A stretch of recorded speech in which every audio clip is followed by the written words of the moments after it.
Hi and welcome to the first webinar for those who have been invited to submit final applications to CLEAR's Digitizing Hidden Special Collections and Archives, Amplifying Unheard Voices program. I'm Becca Kwan, a member of the CLEAR grants team, and I just want to congratulate you all again on making it to this stage of the application.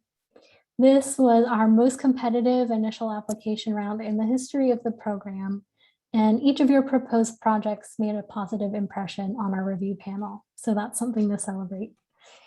Today's session will give you an overview that will orient you to the process of turning your initial submissions into competitive final applications. We will start off with some introductions, first to this platform and then to our team. To start off, here are some notes about how you can use Zoom during this session.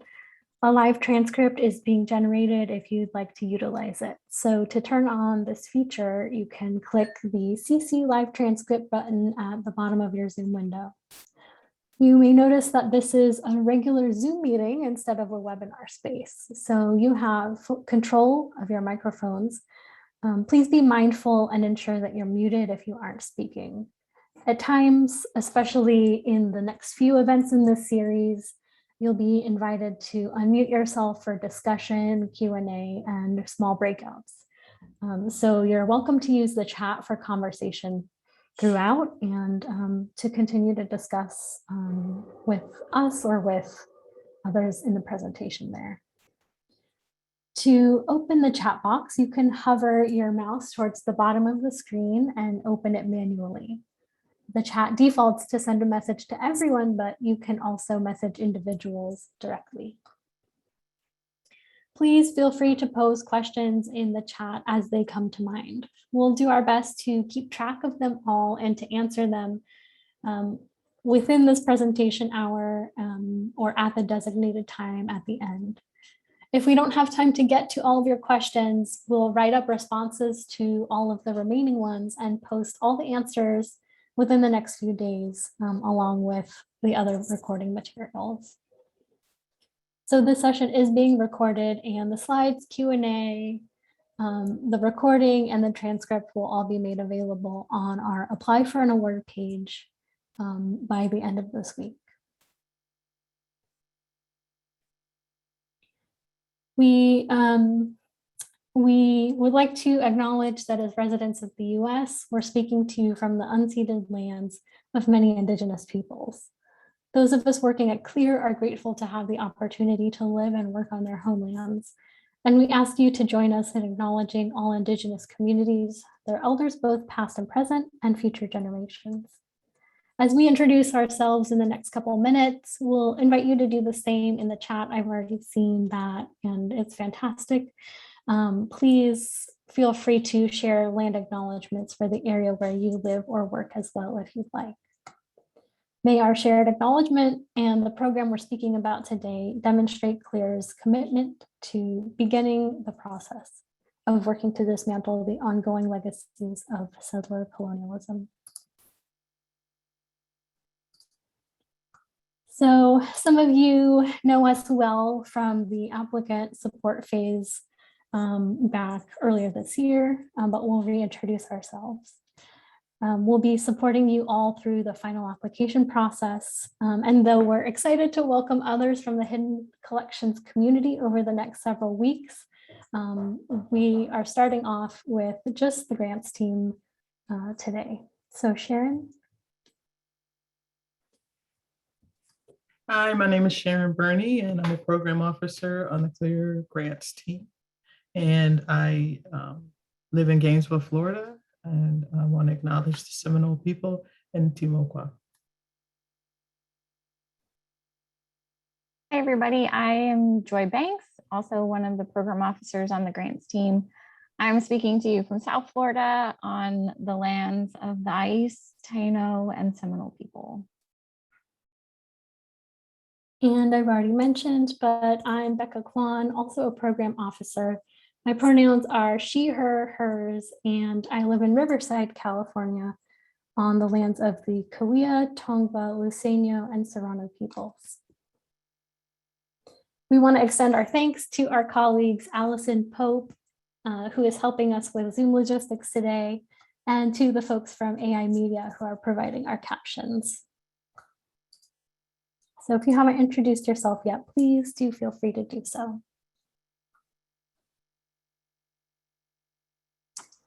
This is the first in a series of sessions that will provide guidance and advice to those preparing final applications. Over the next 40 minutes or so, we'll walk through the final application, including the updated applicant handbook, and touch on what the review process will look like. Then we'll share details about the resources and support that are available to you over the next few months and answer any questions that you might have at this point in the process. So we'll take some time now to introduce the expanded applicant handbook and walk through the tasks required in the final application. The resources page you use for your initial applications have now been updated for the final application phase. The website has all of the most recent resources, including templates for many of the required uploads. So be sure that you're using those resources. As we mentioned, the recording, slides, and a transcript of questions and answers from this webinar and future ones in the series will also be posted on the Apply for an Award page within the next day or two, so you can reference those later. We're also investigating the possibility of adding some additional sample materials for reference. But since this is the very first time this final application is being completed, we don't have any past applications to offer as examples. The final application has changed dramatically from previous years. As in the initial application phase, your primary resource for the final application will be the Applicant Handbook. This has been completely updated to provide instructions and insights for this phase of the process, integrating some lessons and advice we've already learned from the initial application phase. The handbook also serves as a space for you to draft responses to questions prior to adding them to your online grant platform. A view-only Google Doc is linked to and from the Apply for an Award program page. So users without a Google account can access this version and download the document in whatever file format they wish using the file menu. And for those with a Google account, you'll also find a link to create your own copy of the document where you can work on answers directly. But be sure you are referencing version 3, which is dated July 30th, 2021.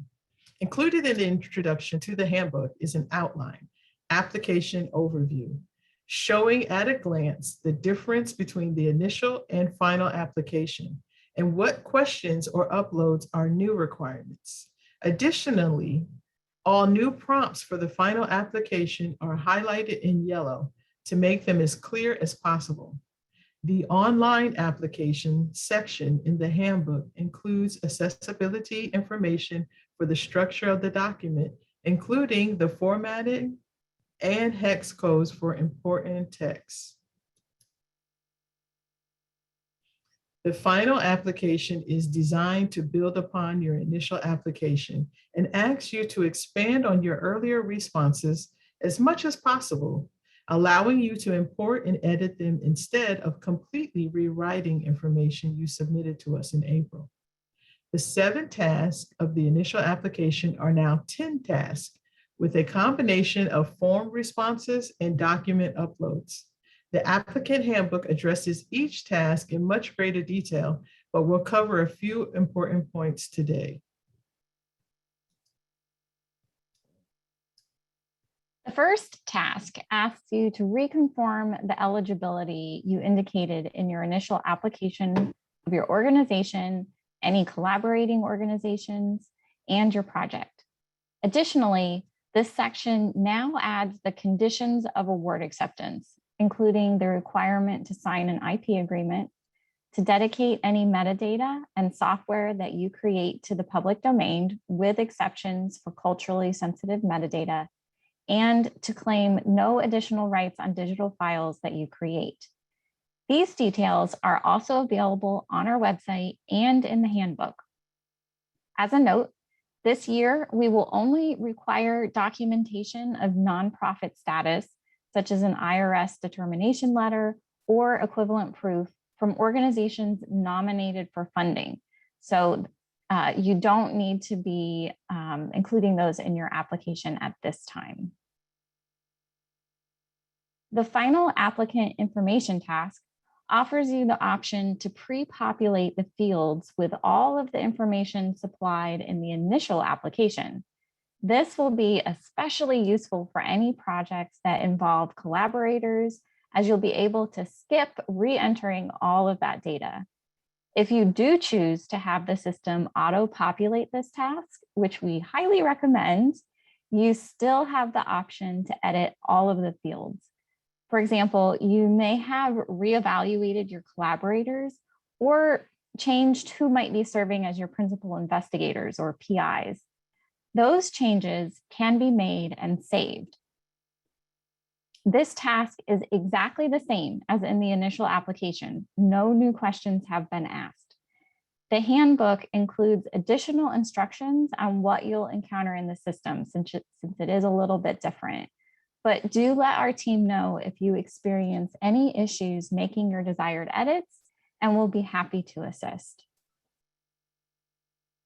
In the final project overview task, you'll notice many of the fields already populated with responses from the initial application without you needing to do anything. All of these fields are editable should you need to make any adjustments. For example, many applicants may have more information about project costs or your expected timeline. Feel free to edit the size of the request or project length in line with the program's guidelines. We know and expect that some of this information will have changed since your application was initially submitted. As you are preparing your application, be sure to double check that the numbers and dates you enter here match the work plan upload and your budget documents. We've refined our instructions for budgets in the final application phase in line with what will happen once funds are awarded.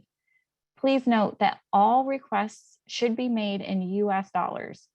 Projects that are led by Canadian organizations will then receive funds in Canadian dollars based on the exchange rate at the time of award.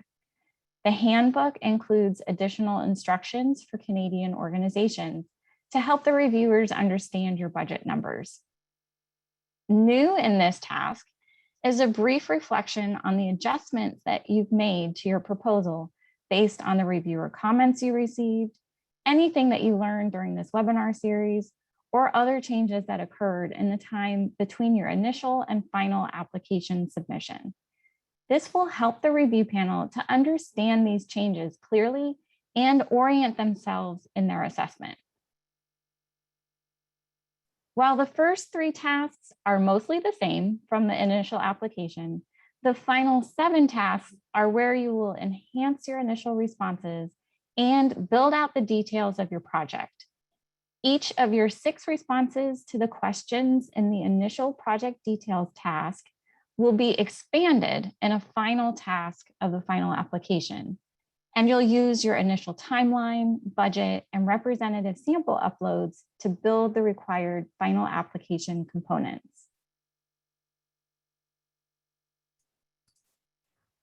The final application is designed to help you connect with our program's core values at every stage.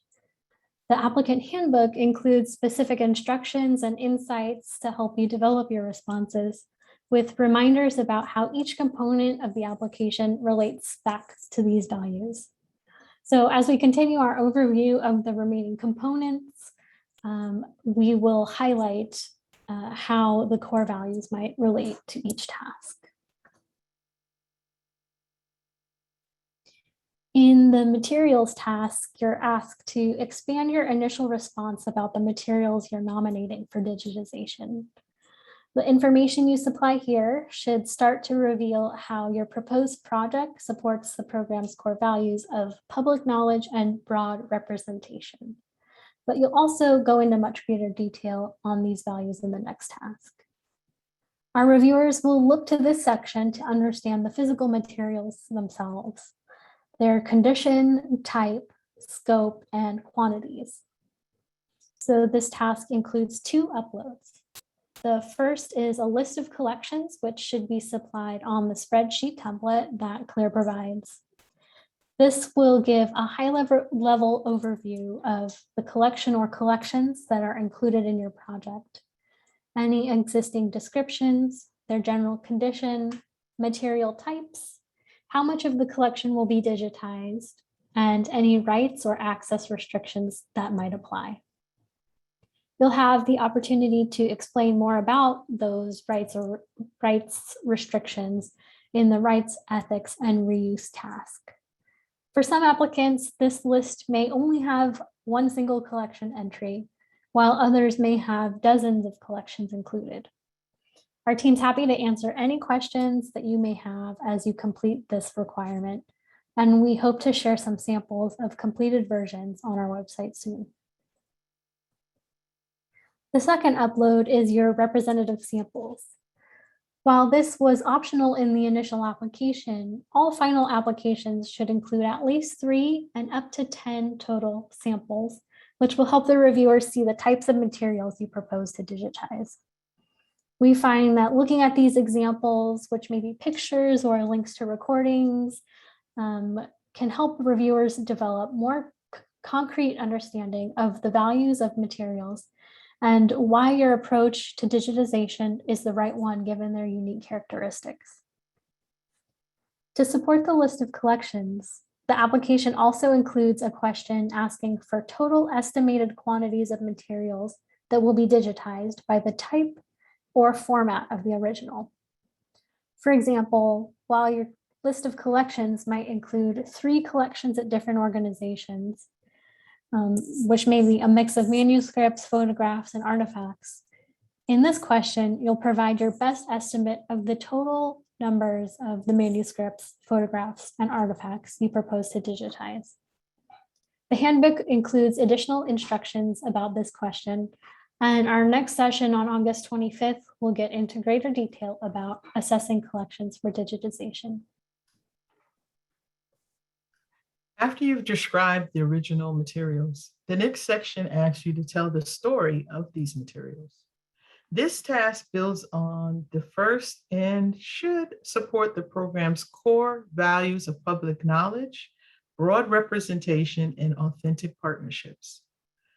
Where the materials task answer the question, what will be digitized? This starts answering the whys. Why now? Why these materials? Why this program? The task includes 2 elements: expanding your initial response to the prompt, whose voices will this project amplify? And uploading at least 1 and up to 4 external letters of support. Together, these materials should help the reviewers understand the voices represented in your proposed project, the potential impact on the various communities represented in the materials and involved in the project work, and the partnerships and relationships that you've already established. More so than any other section of the application, this gives you the space to share your passion with the reviewers so they are as excited as you at the prospect of digitizing the proposed materials. The external letters of support should help build your case and will be an extremely important component in the reviewer's assessment. These should not be confused with the internal letters of commitment, which we'll cover in a bit. We recommend starting to solicit these letters now to give plenty of time for your letter writers to respond. The Applicant Handbook and our website include additional resources to help you solicit the most compelling letters. We recommend you share CLEAR's guidelines for the authors of letters of support, as well as details of your project so authors can provide strong, relevant letters specific to your application and proposed project. In the rights, ethics, and reuse task, you'll be providing much greater detail on any legal or ethical concerns that need to be considered related to the included materials, as well as any restrictions you may plan to help facilitate community-centered access. The task begins with a series of checkboxes that should reflect any rights or access restrictions that you indicated in your list of collections upload. You'll note that several restrictions, such as watermarks and the charging of fees, are strongly discouraged by the program and must be specifically and strongly justified in your narrative response and optional appendices for this section. Even when no restrictions are expected, applicants need to explain why this assumption has been made. This statement should not be generic organizational language, but rather tailored to your specific project and the materials being nominated for digitization. As noted, this task does allow for the upload of an optional rights, ethics, and reuse appendix. Applicants may want to include donor agreements relevant to the collections, policy documents that provide additional explanation, or other documents that support the claims made in the narrative. This is especially important for those materials that do have access restrictions due to legal or ethical concerns. Session 3 of this event series on September 14th will include more details and conversation on rights, ethics, and reuse related to digitization projects. The project details outcomes task asks for more information about the intended outcomes of your project and the audiences you aim to reach. In this section, continue to show how your proposed project supports the core values of public knowledge, authentic partnerships, sustainable infrastructures, and community-centered access. After expanding your initial response, you'll be asked to respond to 2 additional prompts. The first is providing the quantities, formats, and specifications for the unique preservation quality digital files you will create over the course of your project.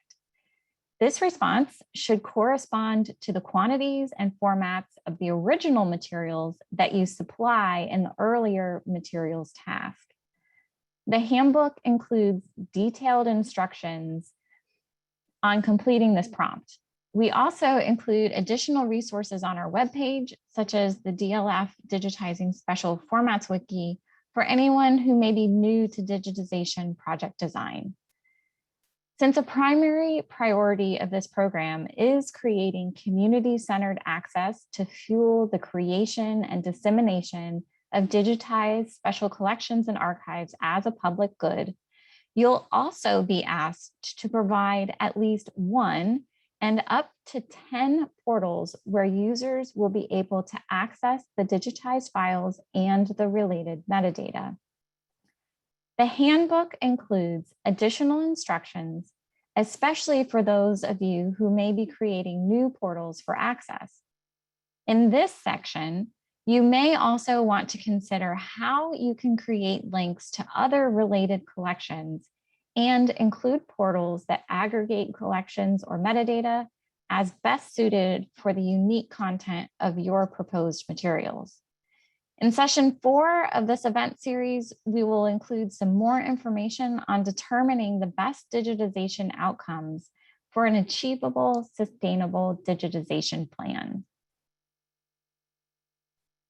The work plan upload is perhaps one of the most critical components of the final application and an opportunity to show how all of the program's core values are integrated at every project stage.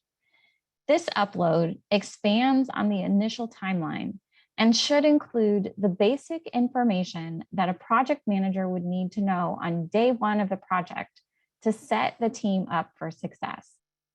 The requirement combines your presentation of the schedule of work with all of the activities, individuals, organizations, and technology you plan to use along the way. For collaborative projects, you'll want to show the engagement of the partners and where work may happen concurrently or branch off. Rather than supplying separate work plans for each collaborating partner, this document should really illustrate the holistic plan for the entire project, indicating differences in staffing or equipment at the various organizations as necessary.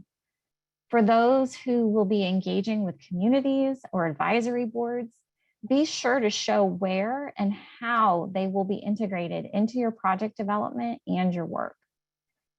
Additionally, all applicants are asked to provide brief, no more than 250-word statements within this document on risk mitigation measures that you will implement and how you plan to address delays should they arise, your team's assessment plan for measuring and documenting your progress and determining success at the conclusion of the project, and how the project deliverables, including technical infrastructure and specifications, will be made secure, usable, and discoverable for the long term. The applicant handbook contains very detailed instructions on this upload requirement, which is one of the newly designed elements for the Amplifying Unheard Voices program. We've also supplied an optional template for your use or just to get you started. Session 4 of this webinar series will also be useful to help inform your completion of this task.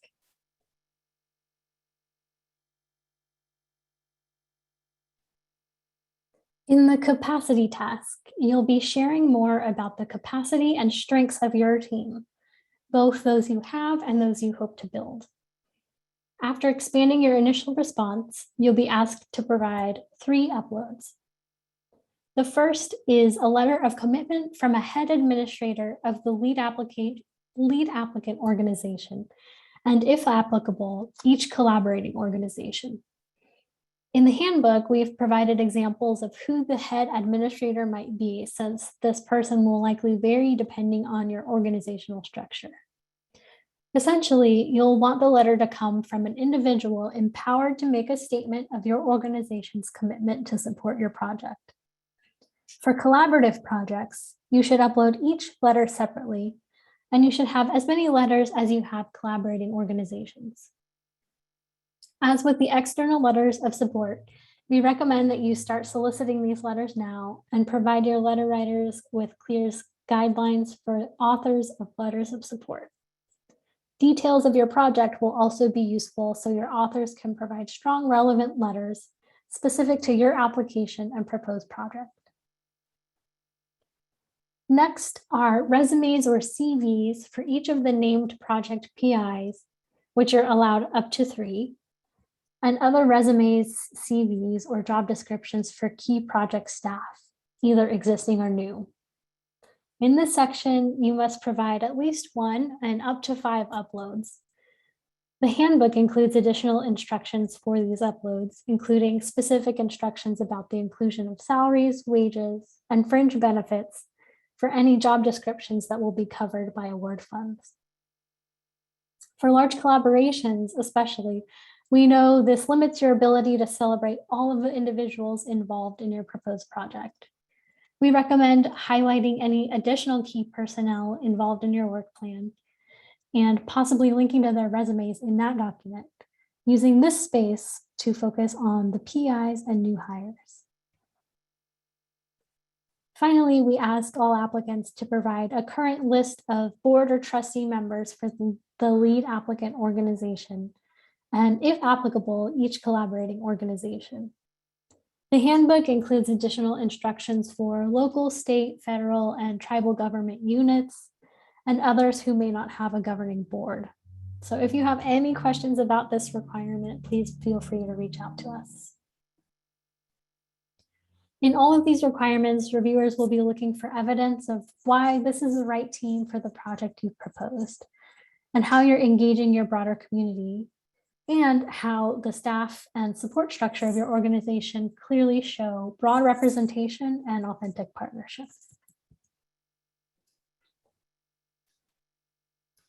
And finally, the last task asks you to reflect on the need for support through this program. As with the work plan, all of the core values should be infused throughout the components of this task. Applicants are asked to Expand on your initial response, answering why you need support for this specific program. We refined this question a bit and expanded the instructions and insights to help guide your response. Rather than providing general language about the need for funding, reviewers will look to see evidence of why the mission, values, and priorities of the applicant organizations align with the funding priorities and core values of this program. Your response should state clearly why the activities included in your proposal cannot be supported by the applicant organization. For collaborative projects, be sure to explain how external funds from this program will be distributed equitably to support authentic partnerships between all involved organizations. Next, you'll supply a budget detail on the template that CLEAR provides. This shows a line item summary of how the award funds will be spent accordingly to 8 defined allowable budget categories. The handbook includes additional instructions on completing this template. For projects that are awarded funds, you'll be able to use the same document for budget reporting throughout your project. Expanding on your budget detail, you'll also supply a budget narrative. Combined, these 2 documents build out the budget summary you included in the initial application and provide the reviewers with more specific information on how award funds will be used in line with the program's funding priorities and allowable costs. We've provided a budget narrative template to help you develop this upload and be sure that you're supplying all of the necessary detail in this document. While the use of that template is not required, it may be useful to reference.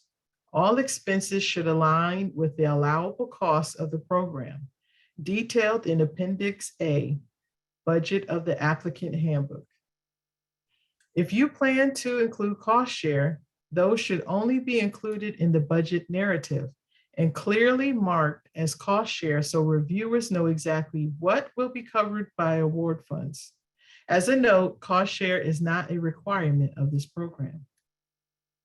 For those who may be using vendors or other service providers with a cost greater than $5,000, you are required to upload estimates or quotes to support the costs included in your budget documentation. Each upload should be accompanied by a brief justification for your selection of that vendor or service provider. If your organization has a policy against selecting a vendor prior to the award of grant funds, explain this in the available description field and select a tentative choice to support the estimated costs listed in the budget detail. And it may be useful to reference CLEAR's guidelines for grants involving consultants or subcontractors for more information on soliciting service provider proposals and quotes. And that's all of the tasks. Once you've completed all of the required tasks in the online system, you'll have the option to review and submit your proposal. This gives you one last chance to look over everything that you've written and uploaded and go back to edit any errors you might spot. Once you're confident your application is complete, click the Submit Your Application button and click Submit again if prompted. Once submitted, you'll see your application in the My Application space and be able to download a copy for your records. A confirmation email will be sent from the SML Apply system. Be sure to check your spam folders if you don't see that within 24 hours. The grants team is always happy to answer any questions about the application submission process. The deadline for submission of final applications is November 19th, 2021. Before we move on, we'd like to take a couple of quick polls here to get some feedback on what you're feeling good about completing and what might be challenging. Please feel free to answer anonymously or to skip polls altogether. You should be able to see the results either way. And we'll go back to the list of applicant tasks. And ask you first, What component of the application do you feel the most confident about?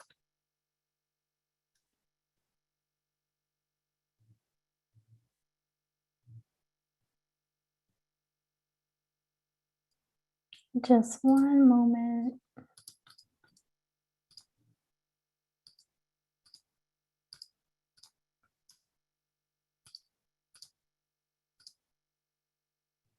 There we go.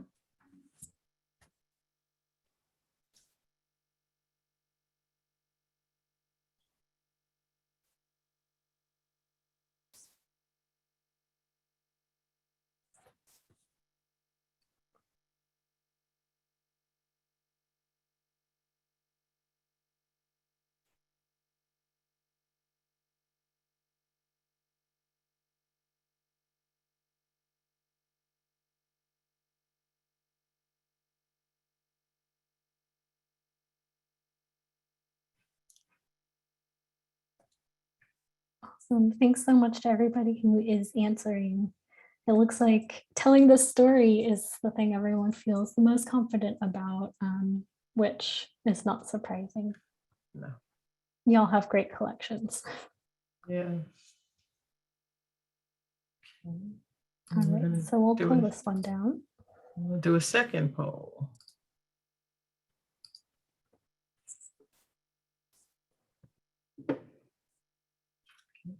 What component might you need the most support and guidance in completing?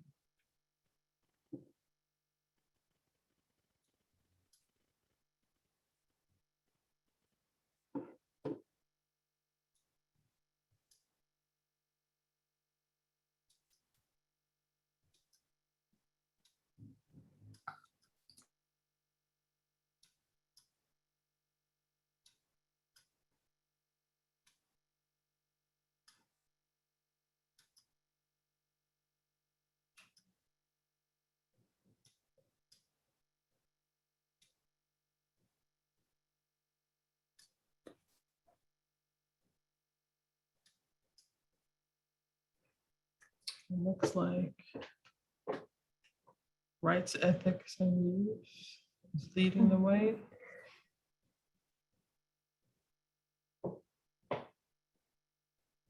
Yeah, thanks to everybody who answered that. Rights, ethics, and reuse and creating a work plan are very detailed.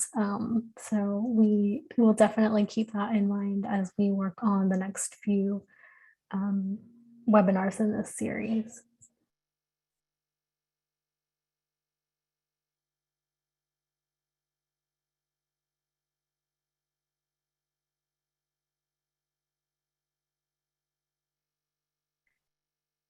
So moving on from there, and I think it's, I think that the structure of our series will, as Becca said, show that we anticipated some of these need for support. So hopefully over the next couple months, you'll get the support that you need to work on those areas.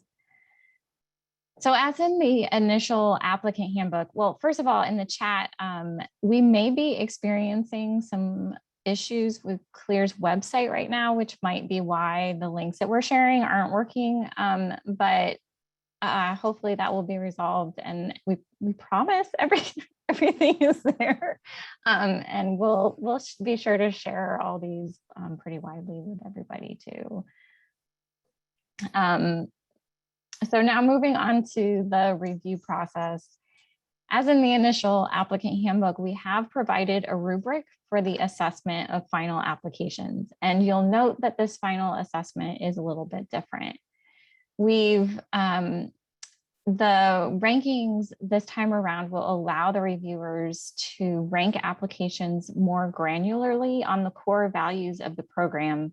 So keep in mind those connections we've made today and look for the markers that we've provided in the applicant handbook to be sure you're clearly communicating how your project embodies all 5 core values.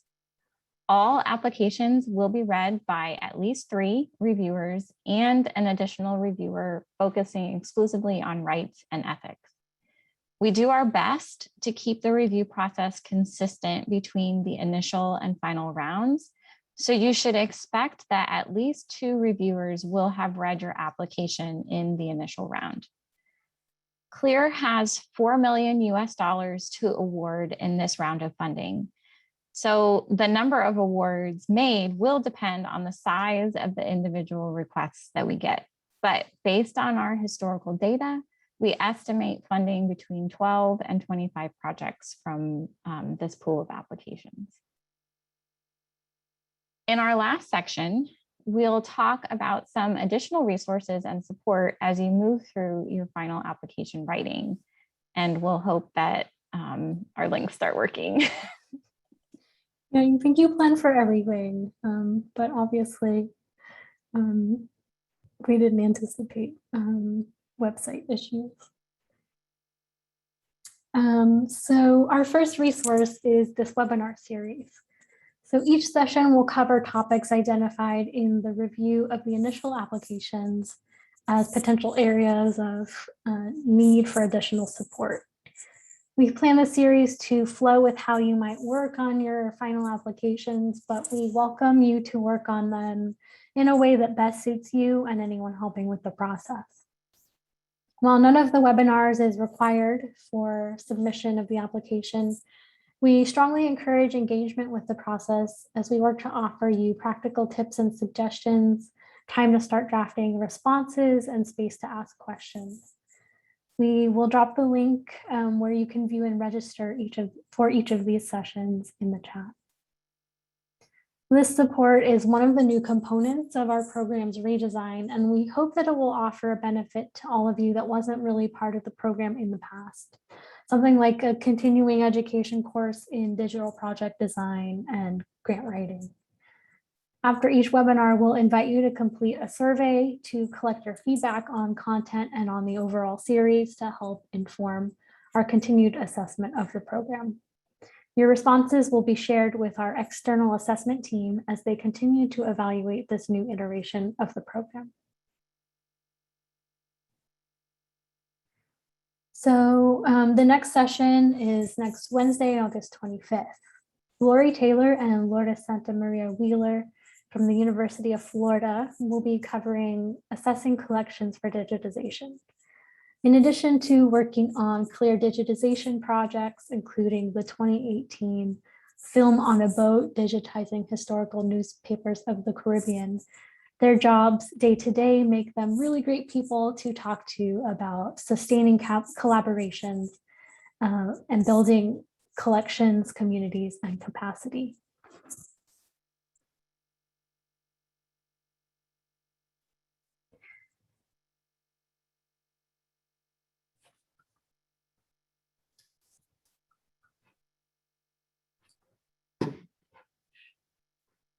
Please remember to check out the additional resources on our website if you need guidance on specific components of your application. We've mentioned our guidelines for letter writers and proposals involving subcontractors or consultants, and we also include a sample IP agreement, information about CLEAR's indirect cost policy, and other information that may be helpful. We'll be posting the recording and slides for each upcoming support session to this page. We'll also offer a few general resources about rights statements, digitization project design, and digital preservation, which may be helpful.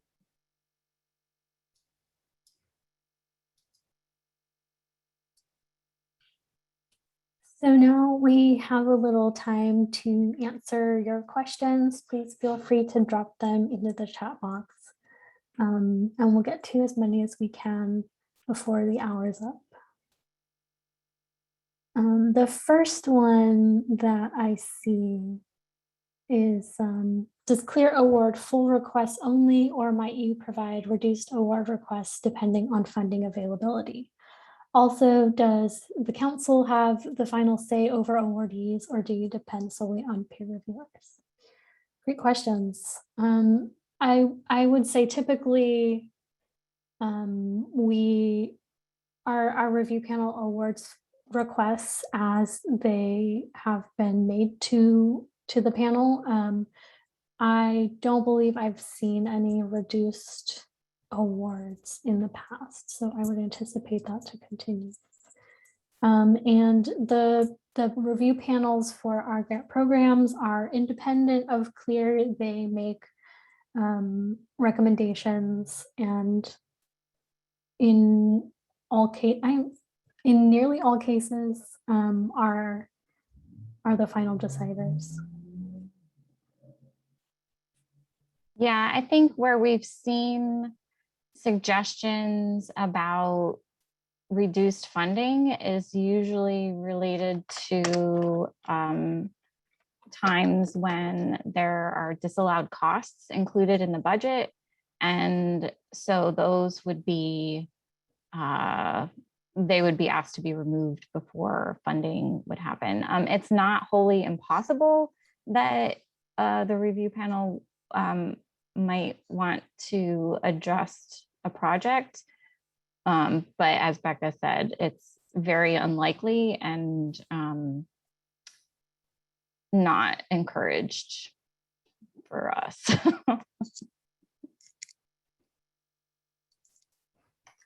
The next question is, historically, does CLEAR usually either fund or not fund a project as submitted in its entirety? Or is there a chance that a project would get a green light but only partial funding? And are organizations ever asked to reduce the scope of a project? Yeah, so similar to the last question, it would really only be in a case where there was a disallowed cost. So for instance, we've seen somebody accidentally include costs for shelving or other furniture that is not allowed. Something small like that, we would ask that they submit a revised budget that remove that cost, but it would usually only be small instances like that where we would ask for revisions. Generally, if a project is has larger issues, we would ask them to resubmit again the following year.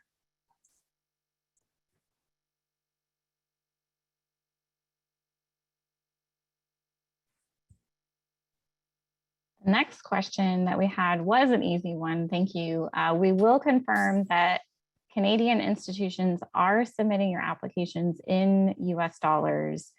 As we mentioned, there are additional specific instructions for Canadian organizations in the need for support section that talk about including the exchange rate that you might be functioning under to determine your US dollar request, so that our reviewers kind of understand your costs. And then also, should you be nominated to recommended for funding, then CLEAR staff can sort of work with you to sort of align our award timing with an exchange rate that is equivalent-ish to what you were looking at when you were making your budget.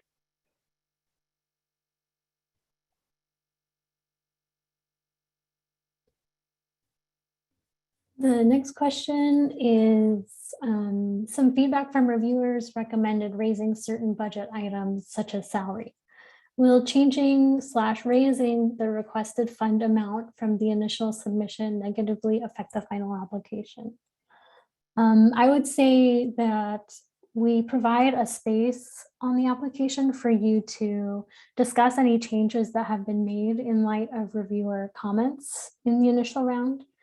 Please definitely use that space to talk about any budget changes that have happened. And I think the reviewers will be really glad to see that their questions have been addressed. So in general, if you explain something well, even if it's a increase in the overall budget, that will be completely fine.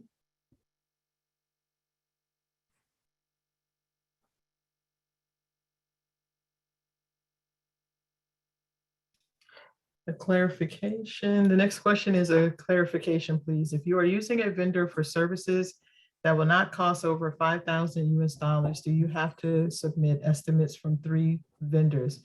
And would it help if you did anyway? If the vendor services are under $5,000, you are not required to submit the estimates from 3 vendors. As always, if you feel like it will be helpful to to give the most, to explain the vendor, you can feel free to upload that if you'd like, but it's not a requirement for the program.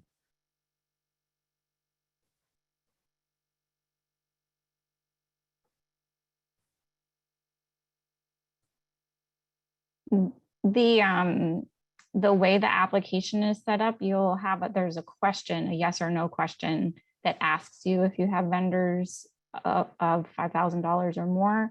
And the only way you can view the upload option is if you say yes to that question. So just note that if they're under, we'll give you permission if you have vendor quotes that you'd like to include that are under $5,000. Just say yes there, so you can upload them, and we'll make a note to ourselves.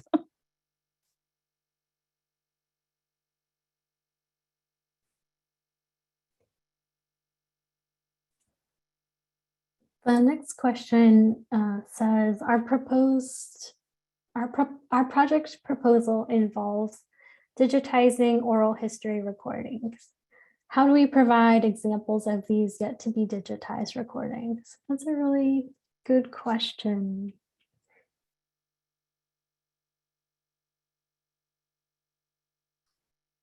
I think we'd probably use the model that we see in our Recordings at Risk program. And when there aren't digital samples available, what those applicants tend to do is provide images of the physical objects. If there's any in particularly crumbly boxes or ones that have notes or content information on the containers. I mean, our reviewers are going to be looking for to get an understanding of the condition and quality of your physical materials. So that is one way that you can do that when you haven't digitized anything yet, especially for AV materials, which we know are another realm usually.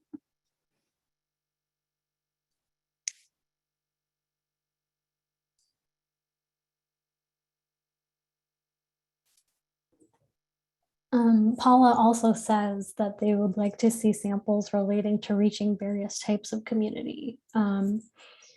So perhaps that's something that we can work to make available. We'll make a note and see what we can come up with in terms of a sample outreach plan or other components that may be helpful there.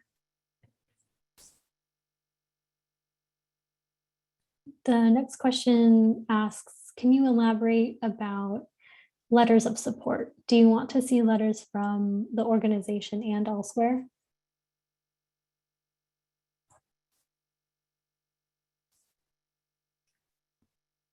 So on this one, we have two different types of letters you'll want to get. The letters of support should probably come from individuals outside of your primary organizations. These are just support that tell the story element of your application to show how digitization of these materials will support public knowledge, will be of interest to different communities, will be supporting maybe the communities that are represented in the materials and their stories. So if there are community elders or others who could write to your support. And then there are the letters of commitment, which will come from within your organizations. We don't have a limitation on the letters of support. So the first ones that we were talking about, other than people shouldn't be linked closely to your project. And that usually means if there's an exchange of funds happening, or they'll benefit monetarily from award of this if you get the funds. You cannot have them write letters of support. But we strongly recommend that you look outside of your immediate organizations for those external letters of support.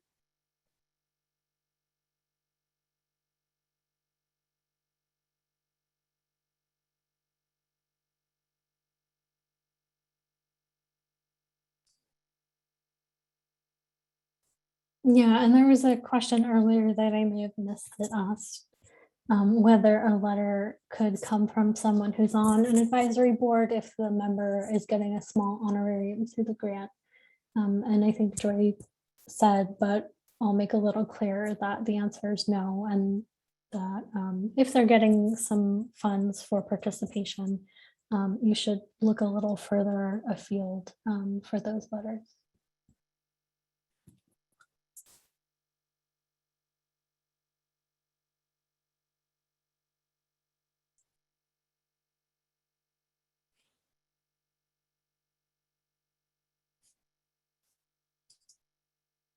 So, okay, next question.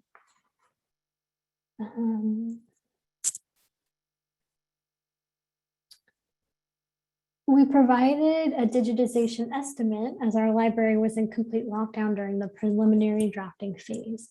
Will changes in this budget line be viewed negatively even if properly explained? Definitely not, I would say. You know, our review panel is often also dealing with these same kinds of issues and with closures of their organizations.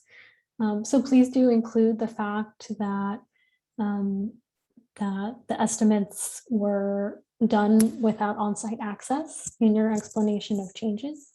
And I think that will really be sufficient to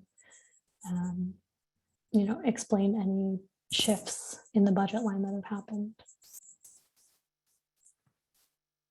Yeah, even before the world is what it is today, in the times before, there were often significant changes in budgets between an initial and final round as you are clarifying and refining your project. So that's not unusual or unexpected.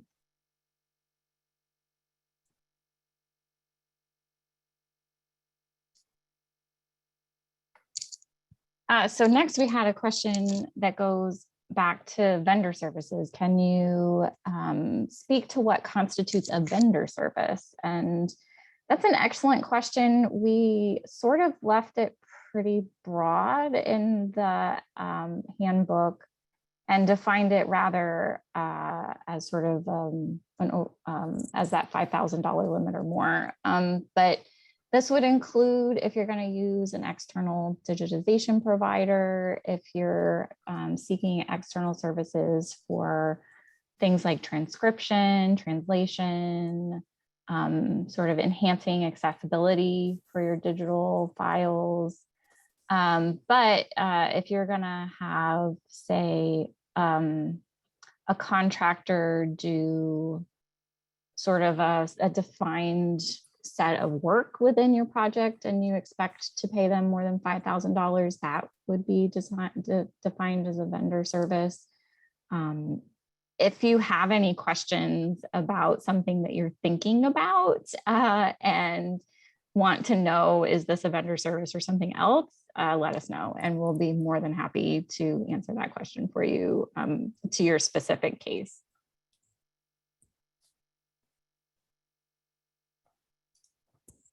Yeah, the next question is, to clarify, we can submit 1 to 4 letters of support plus a letter of commitment for each organization involved. That is correct. So you'll include up to 4 letters of support from your community and 1 letter of commitment for each participating organization. I think it's a little more clear in the guidelines as you get into it. I think maybe our slides didn't exactly state how many we could accept for each. So that's good feedback for our next session. And when we're speaking about each organization involved, we're talking about named collaborating institutions, correct?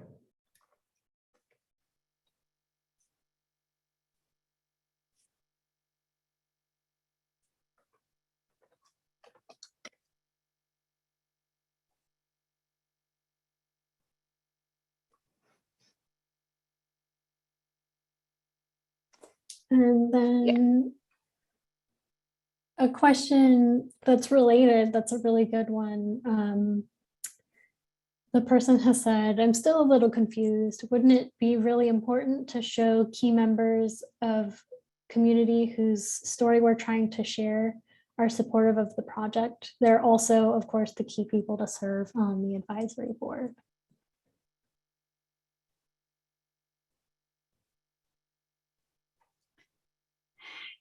Yeah, the question becomes one of a conflict of interest, because if somebody is submitting a letter in that particular letter of support area, which is sort of justifying the nature of the materials that you're wanting to digitize, and they're going to get a financial benefit from writing that letter, that's the problem there. If they're going to be involved so significantly in the project, and this is representative of an organization, it might be that you want to think about adding that group as a collaborator on your project.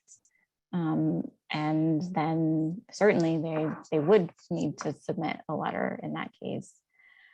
I think probably reaching out to us directly with this would be useful to us, because this is another change to the application in an effort to simplify things. Maybe we oversimplified it. We used to have 3 different types of letters to submit, which was even more confusing.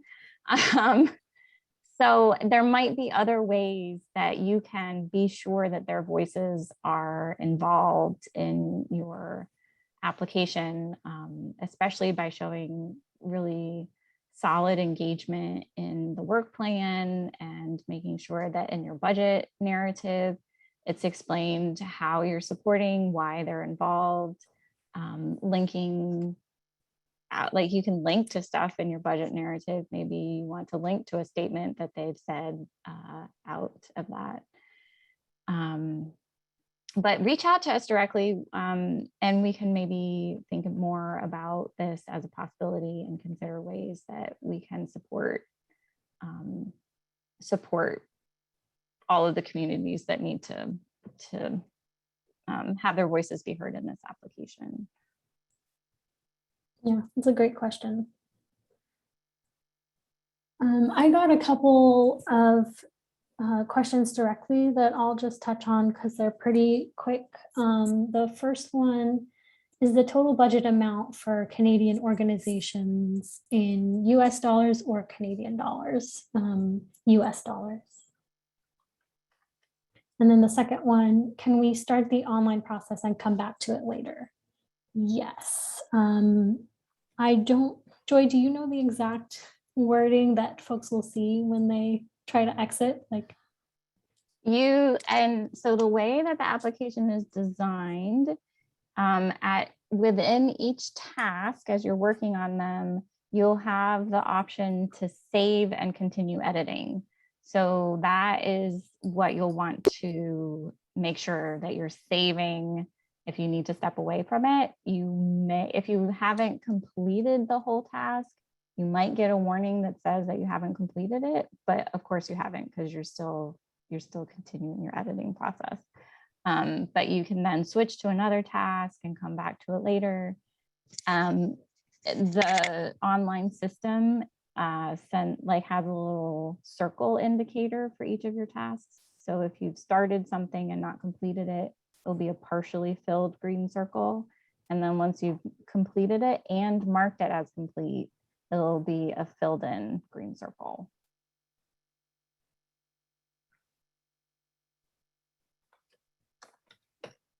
All right. Are you interested in the board/trustee list from all collaborator organizations? We have only one PI, but all organizations are undertaking digitization activities. So any organization that's listed as one of your official partners on the project should include a board trustee list or equivalent documentation.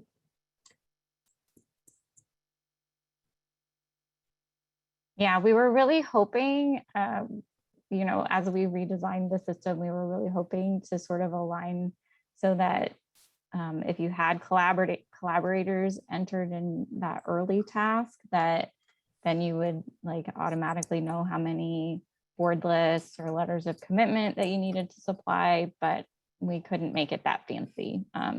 But if you have five, you have your lead organization plus 4 collaborators, so 5 total organizations, then you should have 5 letters of commitment, 5 board of trustees lists.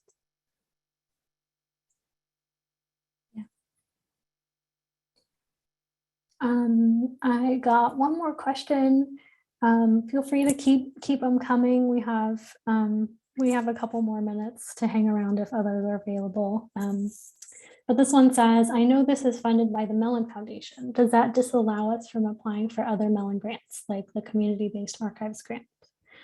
No, we receive our funding from the foundation, but we do not have any restrictions related to applying for other funding from them. So feel free to go for it.